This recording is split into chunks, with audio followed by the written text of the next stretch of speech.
Hello, Lungi. Hi. Thank you for joining us today. Thank you so much. So we're going to be doing an assessment. Okay. But maybe there's stuff that's bugging you or Yeah. things you want to work on. I have a huge problem with my hip flexors, just from gym, and also I've got laxity of the ligaments. So my hip flexors are like the first to feel tender, and they're kind of the weakest as well. I do a lot of walking and jogging, and it kind of takes the longest to recover from that. And I think my shoulder more than Okay. anything, because I do feel it when I'm doing strength training that the one shoulder tends to overcompensate for the other.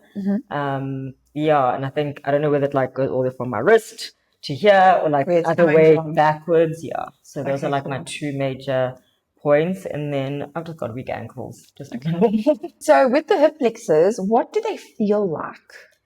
tight. Like it's almost just like a pain, like a sharp pain, but I don't have any issues doing anything that requires flexibility. Okay. It's almost like when there's a little bit of tension added to it, then they almost like feel like they want to lock up. And how long do you suffer the consequence of overusing them or working them, or, how long does it? I think I've just normalized. Okay, it's full time. Yeah, I've just normalized the pain, and then once I've had a good stretch, then I'm like, okay, it's back to normal. Then I'm back. Okay. Yeah. And when you are feeling it, is it on a walk or a run or a Post. Post. Always post. Yeah. Okay. Yeah. Okay, cool. So we're looking for an antidote to the post-workout hip flexor feeling. Yep. Awesome. We are going to look at the ankles. Okay. Because that's where you meet the ground. So let's go from the bottom up and work our way like that. Cool. So I'm going to stay down here and you're going to march on the spot. Like just Yeah, just walk. okay.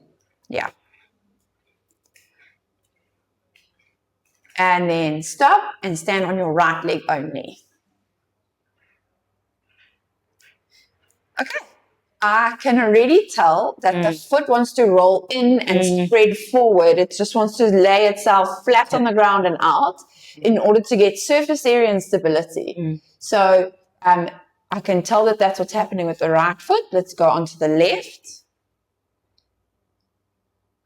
So similar situation, if we get you to turn to the left slightly and stand on your right ankle, it rolls into the center and the big toe spreads along, and this little navicular bone, which is like a bone over here, drops down. So the arch stretches quite long. Yeah. So you'll have like a pinching on this side of your ankle where it's collapsed in, and this side's overstretched. If I ask like you, it's like pulling. Yes. If I ask you to roll onto the outside of the foot slightly, it Like takes quite a lot of strength, and your toes are actually working quite hard to lift you.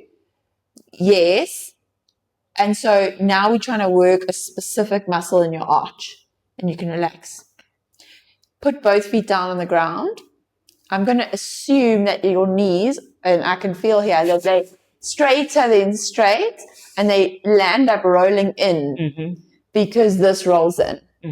So if I put little stickers on your kneecaps and you imagining the stickers are forward, can you soften your knees by a centimeter, like bend them, and then turn your kneecaps out slightly? And what does it feel like happens at your ankle? It feels like they want to do that. Yes. So technically, if you're able to unlock the knees and you pull the caps out, your feet get a better posture. Okay. And that will change how your glutes feel. Okay. Do you feel that? So we'll use your bottom to wrap the caps, and your arches find a new resting position. Okay. So we need to strengthen your feet and your bottom so that your knees no longer slam and everything collapses in. And that'll change also how you carry pressure in the front. Awesome. Yeah. And that you can mentally edit by being aware. Okay. So if you train yourself to remember my knees, unlock my knees. So when you're brushing your teeth, when you're standing in a queue, when you at a stand-up desk, doing all the things, instead of letting your body just sit, you've got to remind yourself because I've got a habit of like pulling myself up, Yes. and then everything just goes, and then even my knees go. So that's where that shoulder comes into play. You are proud and open, which is awesome to be open. Yeah. But it comes with a slamming and an opening at the same time. So those move back and this moves forward. And because we're starting on the ground is why I'm like working my way up. But that's definitely something that we can spot is that open heart, which is cool. We don't want you to but I think that if we remind you to soften your knees, how you are in space, because you can't have locked knees and a forward hip. If you soften your knees, you pull your hips actually naturally back, and now you feel the roundness that is in your shoulders. Yep. Okay, so we're scanning the body up because you're still in the discovery process. We're unwrapping you like a prezi. So if we say, right, and I've learned to unlock your knees and your hips automatically shift back by a centimeter. If I were to like lean into that thought and pushed you back an extra centimeter, do you feel your core engage on the front of your body? 100%. Awesome. So just by living further back, you're going to engage. And so the trigger for you would be soft knees or hips back. Yes. And then everything else just stacks. Yeah. So we can't rely on you being a biomechanical genius and knowing where to live in space. We can't just rely on that. Yeah. We have to have one thing that gets you to stack naturally. Okay. So I actually like to issue people with stickers and then say, put one on your car, put one on your computer, put one on your phone. And when you see the sticker, you're like, okay, do the thing. Yes. You know. Okay. Do the trigger. So for you, it would be hips back or soft knees. And then your back actually will soften too, and your heart will soften a little bit because your hips lift back. Yeah, I can, just by doing that already, I'm like, okay. Yeah. The sticker serves as a reminder, or you could put a reminder on your phone. But a little sticker, and it can be for 3 months because by then we would have changed you. Awesome. And then you pull your hips back or you soften your knees. So the bathroom mirror is a cool one because that's where you stand. Yes. Getting ready in the morning. Yeah, getting ready and you're like, okay, softness. And then the other way, which is like more easier to do, is to actually have programming that works on holding you in the right place. Okay. Because we've trained the muscles that were not working to work. So the end result is you are held better. So lower abdominals, getting your glutes to fire, because then your arches would be more on and it's easier for you to stand. Because one locks when one's tired and fatigued. So if we just get lower abdominals and glutes to fire, then you would naturally carry yourself a little bit better. Let's do that. Okay. Let's work on the things that will result in you being correct. Cool. Notice that the glutes weren't necessarily turned on and firing and that the hips lived forward. So we want to do a pelvic curl. Okay. So a humble pelvic curl is a very powerful exercise. I'm going to put your feet slightly away from you because then you have to, I know, because you can't boing up. So that's something that people do is if the feet are there, you get to boing. You go pop and you pop up. But now the feet are over there. And so it takes a bit more work. So you're going to imprint your spine into the mat. So that means squash all the bones into the floor. Good. And then be wary of the knees opening. We want to keep them not touching, but communicating. And then you're going to pull up your tailbone and lift. Good. Now, I can see your body wants to boing high. Yeah. So I'm going to encourage you to drop your heart. Yes. But keep your bottom up. Because then it's working even harder. Come down slowly. Okay. Let's go again. Curling one bone at a time. So you've got that lower spine tuck beautifully, like you're doing it very nicely, which comes as a surprise, come up, because of how you hold yourself. I thought that it would be stiffer, but it's nice and flexible. Come down slowly. I'm going to stick the ball here because actually even harsher is the foam, the yoga block. Okay. And then go again. So I need to hold and squeeze and then pull up. Yeah, so you just don't need to squeeze. So don't crush it, but don't drop it. Okay. So that it's not such a big ask. Okay. It's just about not dropping it. Good. And then lift. Excellent. Except again, you opened your heart too much. And come down slowly. Yeah. So dropping the sternum, nestling it into the floor, and then lifting up. And now we've got a big ask for the glutes. Oh, man. Yeah. And come down. So a lot of people know this exercise well, but maybe they haven't taken themselves to a very specific place in the exercise. Yeah, I felt that one. Okay, do it again. Okay. And so if you can get your glutes to do their thing while the sternum doesn't flare, you will have a different resting. Yeah, the hamstring. Oh. Okay, so that's a nice one for you to do. And it's relatively easy, and it can be included in any exercise program that you decide as maintenance. And then even just doing sternal depression. So, for example, take a deep breath in, and then on your out breath, you're going to exhale all the air out of your body, and you're going to crush your heart down into the ground. Yeah, without tucking your bottom. You don't need to. So, yes, that's actually quite valid, how your tail curled at the same time as your heart depressed. So it's almost like you've linked your entire spine. I'm asking you to keep your tail down and only change your chest. Okay.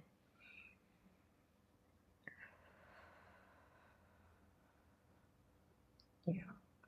And then breathe in again. And sternum down. And then we're just going to ask you to notice what your shoulders are doing. They're coming up to my ears. They're coming up to my ears. They're doing that. Okay.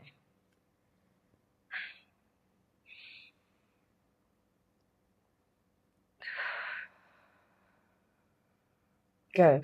So let's make them heavy into the floor and still drop your heart. Go again.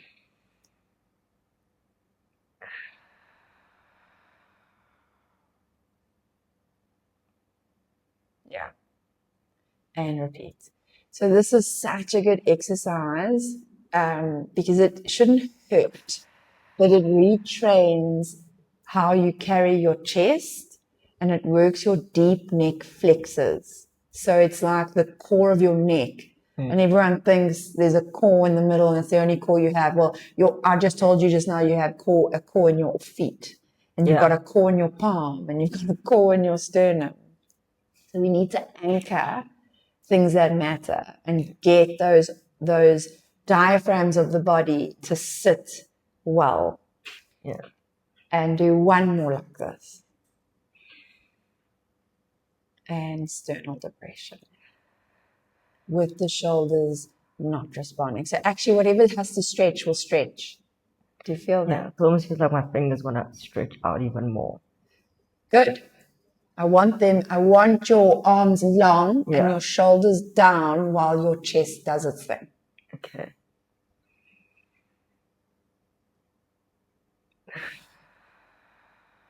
Great. And then I'm going to ask you, what does it feel like at this spot in your body here where your rib cage sits? Like my muscles are like working extra hard. Yeah. Let's get you onto your hands and your knees like you're crawling. Cool. And I'm going to bring attention to that space. Now that gravity is acting in this position, we're going to assess the bones of your spine. Okay. And they actually look quite straight, like stacked. There's no real curve. It's like you're a table. When you're standing, yes, you have the open heart, but when I fixed your sternum, you had some roundness. But now that gravity is acting this way, I see there's a lot of flatness. Okay. So we still want natural curves in all the shapes. So when you're lying on your back, when you're standing, sitting, or crawling, we want to see integrity in the shape. Okay. So the natural shape of a spine should have a little dent down at the bottom. So you want to stick your bum out a little bit more. Yes. And then we can see that now you've dipped all the way up and even into the neck. It's just one big dip. I don't know if you feel that. Yeah. So this must remain dipped, which is cool. But if you depress your sternum like we did when you were lying on your back and you dropped your heart, you get the roundness here. Do you feel? Mm-hmm. And that actually requires strength. So a lack of strength would result in you dipping and just living there.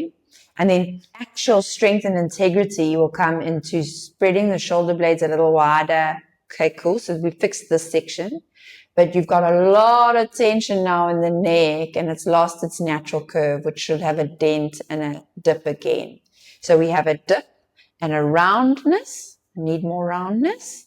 And then a dip. Yes. Perfect. How does it feel? Like I'm working. Good. So just being in this position is work. So we don't need to like do anything too alarming here. We just need to have you hold this for time. Okay. So it's a bit boring just doing this. So I would entertain you by saying, tap your left shoulder with your right hand and down. Keep your integrity, reestablish your roundness here. Now tap your right shoulder with your left hand and down. Cool. Keep going. And once I've exhausted this as entertainment, I would say stay here, keep lifting. Let's just step your right leg back behind you. Yes. And then march it in. And do the other side. And so we're getting some glute to activate. And I actually still just care about this thing. Yeah. So I could put stuff on top, you know, and be like, keep pressure in here. Yes. Good. And then let's get some lower abs. I want you to keep your shins pressed into the floor. So we're going to point. You're going to keep your ribs in and space between your shoulder blades. So you fill your t-shirt with your spine. But you're not allowed to have your shoulders go into your ears. So can you feel now it's dipping? You rounded to get the roundness from somewhere. It's not coming from your sternum enough. Do you feel that? Oh, yeah. Yeah. Okay. So away from the ears there, but full. Yeah. Cool.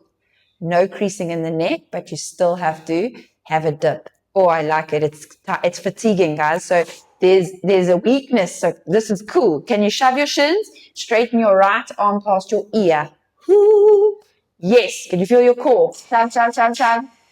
And down. And we should do one more. And left arm. And those shins. And down. And then you get to rest. Okay, you're going to sit on your bum. Whew. And all we did was we were just crawling, you know? Like just by having to push my shins in, immediately my lower abs had to like lock in. Yes. So what I like about that is we turned your lower abs on while dropping your heart. Okay. So you had the right shape in the spine, and then we added choreography just to stop you from being bored. But all I needed was time on your hands. Sitting in this position, you can actually see how dipped this thoracic spine wants to be. It wants to be flat. If I pulled your heart down and into roundness, you would feel rounded and poor postured. Yes. Well, we got to deal with this separate to this. We got to first fix your spine. So that's what has to come first.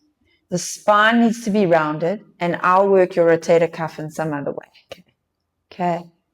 So sit with your bottom down, your legs out in front of you.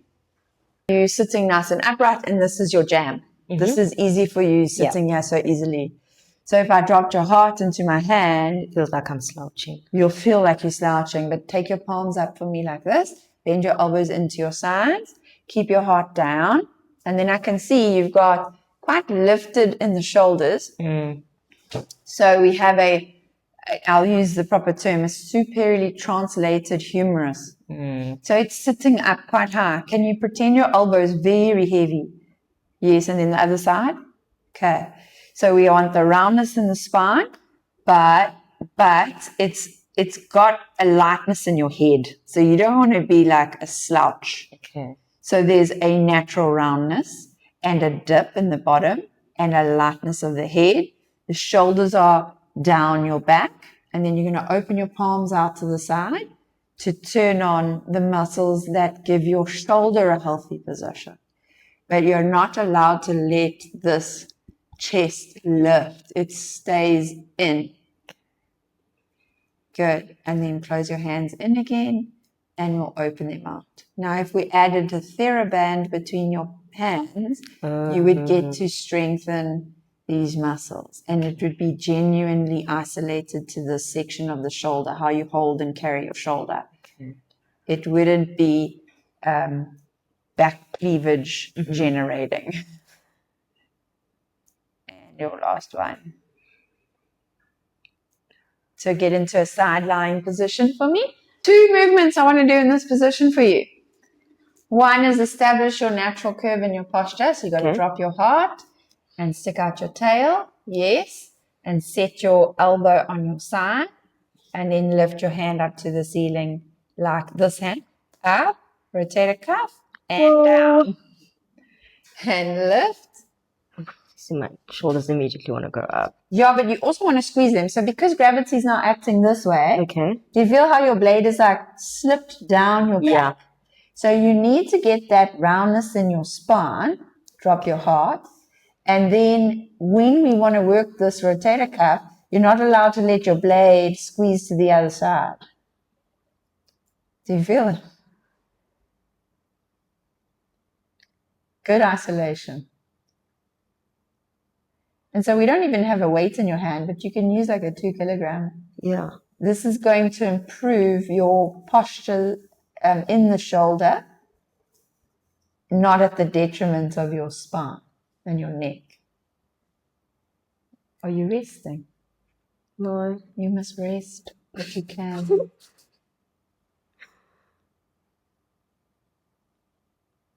Does it feel like it's working? Yeah, I feel like my head wants to prop up.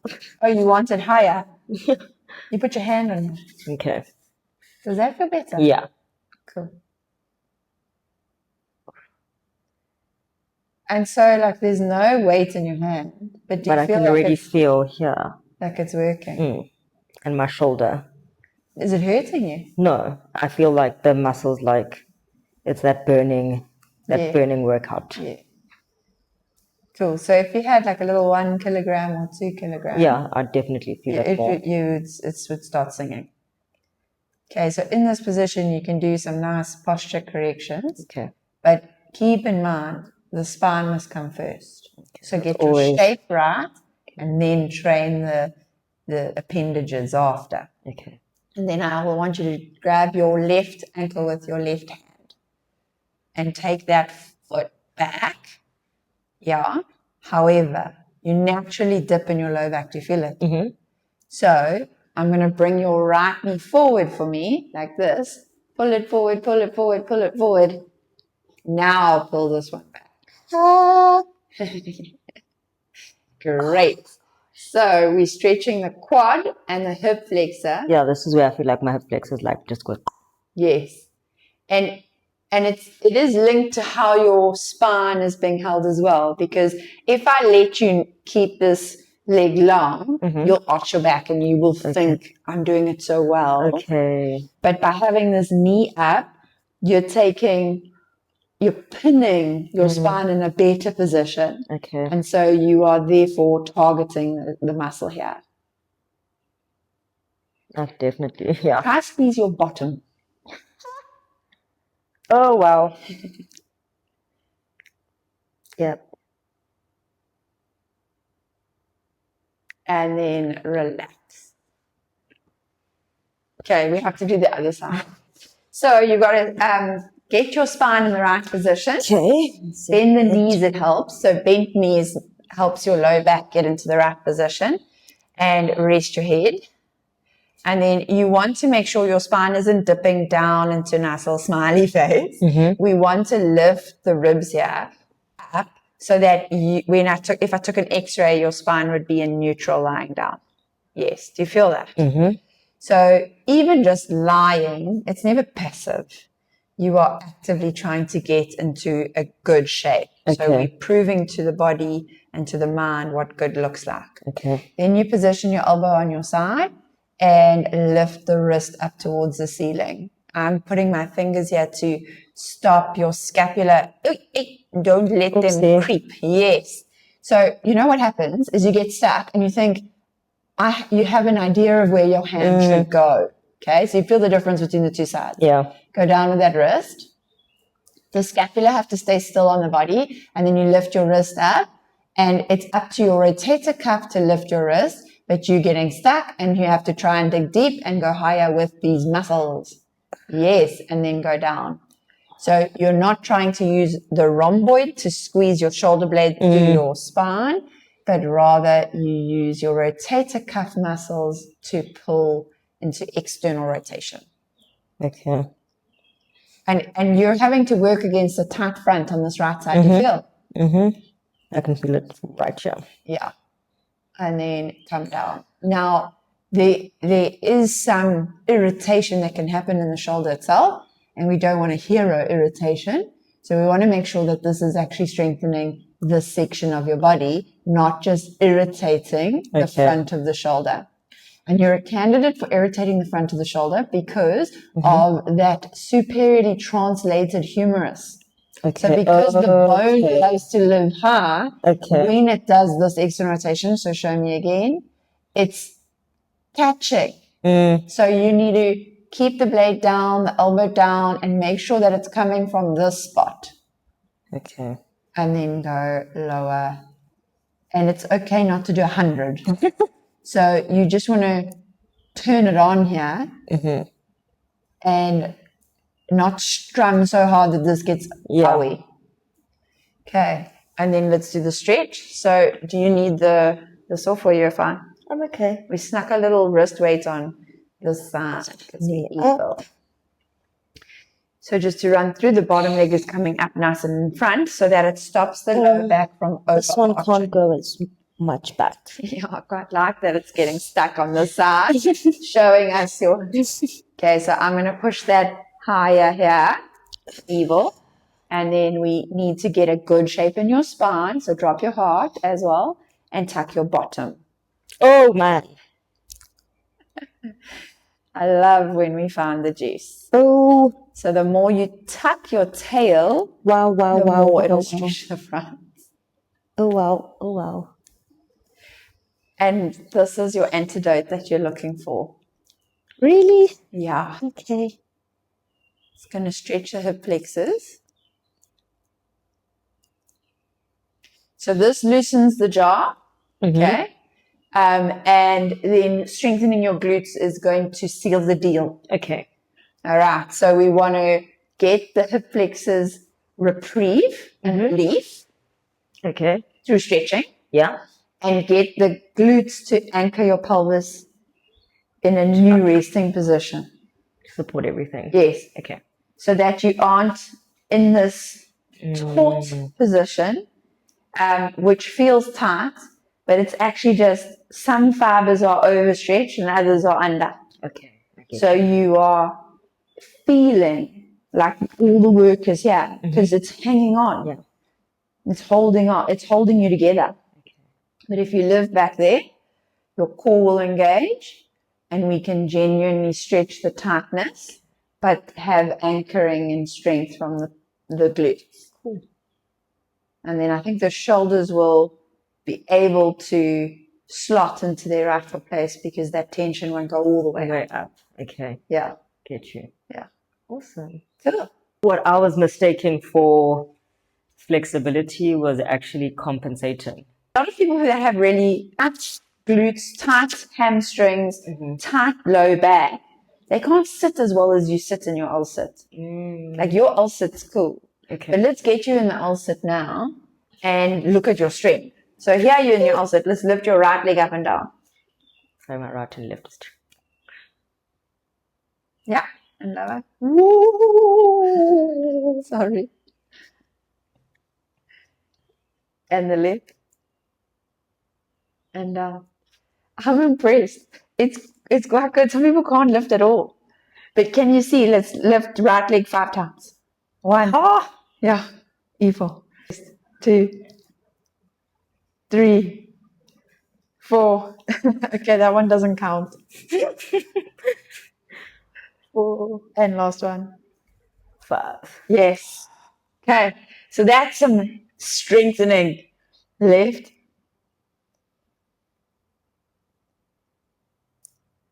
Good.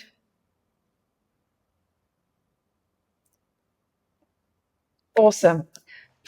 So that's quite a fun test to see if you've got the flexibility to sit in the shape. Well done, your posterior chain is loose enough. Okay. Do you have strength in this shape? I would say you impress me with your lift. Okay. We would love to be able to do 2 sets of 10 of those. That's like quite a challenge. Then we're going to be recalibrating your quads and your hip flexors. So is that like an exercise maybe I can do like on a daily, like 5, 5, 5 until I can accumulate? Yeah. And you can also take little breaks and then do it again so you can accumulate. I would say we need to get how your pelvis sits relative to your spine correct, so that when we exercise the extremities, we're doing it with a good shape. Okay. So we're not just not just pulling and elongating, but we're strengthening those muscles as well. Yes. Because a stretch can give you comfort, but it's short term. Strength and changing how the bones sit in space and how your body is at rest will give you more long-term comfort. So actually we want to train for long-term comfort. So what I've been doing is just temporary stretching it out, and then feels good in the moment. Then it comes back again. Yeah. And we can't always trust that the pain we feel is through tightness or just weakness. It's the combination. Okay. So what is actually tight and what is actually weak? And is it the belly of the muscle or is it only in a certain range? So from what I'm saying, you hold yourself in a particular pattern.